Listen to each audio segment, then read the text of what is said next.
द्वारिका क्षेत्र में ही पहले से स्थापित खंडहर हो चुके नगर क्षेत्र में एक नए नगर की स्थापना की थी। कहना चाहिए कि भगवान कृष्ण ने अपने पूर्वजों की भूमि को फिर से रहने लायक बनाया था। लेकिन आखिर ऐसा क्या हुआ कि द्वारिका नष्ट हो गई?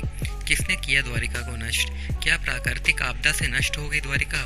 क्या किसी आसमानी ताकत ने नष्ट कर दिया द्वारिका को, या किसी समुद्री शक्ति ने उजाड़ दिया द्वारिका को?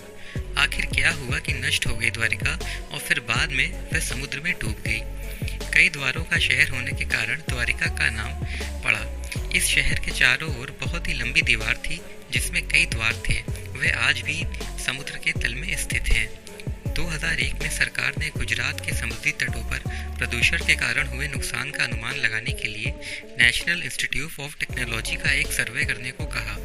जब समुद्र की तलहटी की जांच की गई तो सोनार पर मानव निर्मित नगर पाया गया, जिसकी जांच करने पर पाया गया कि ये नगर 32,000 वर्ष पुराना है, 9,000 वर्षों से समुद्र में विलीन है।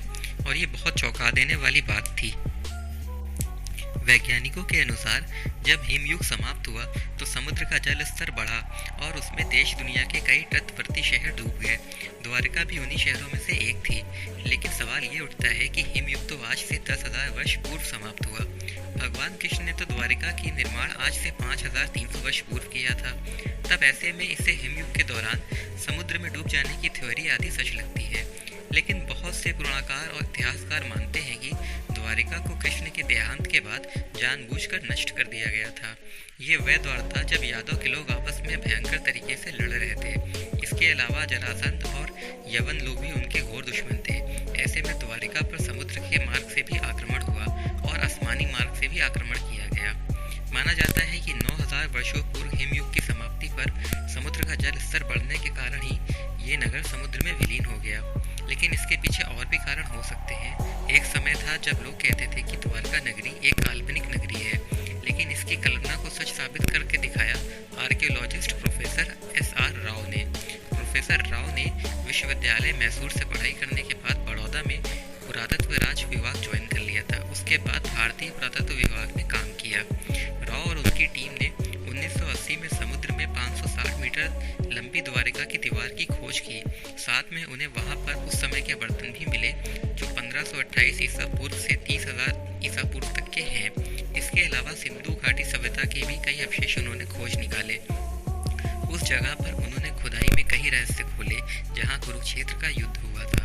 पहले 2005 फिर 2007 में भारतीय पुरातत्व सर्वेक्षण के निर्देशन में भारतीय नौसेना के गोताखोरों ने समुद्र में समाई द्वारिका नगरी के अवशेष नमूनों को सफलतापूर्वक निकाला।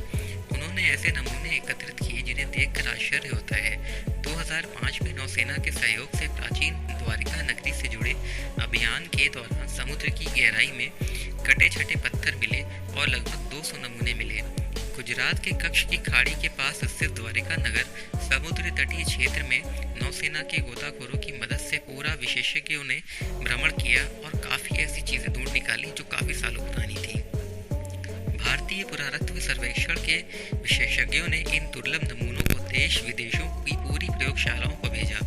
मिली जानकारी के मुताबिक ये नमूने सिंधु घाटी सभ्यता से मेल नहीं खाते, लेकिन ये इतने प्राचीन थे कि सभी दंग रह गए।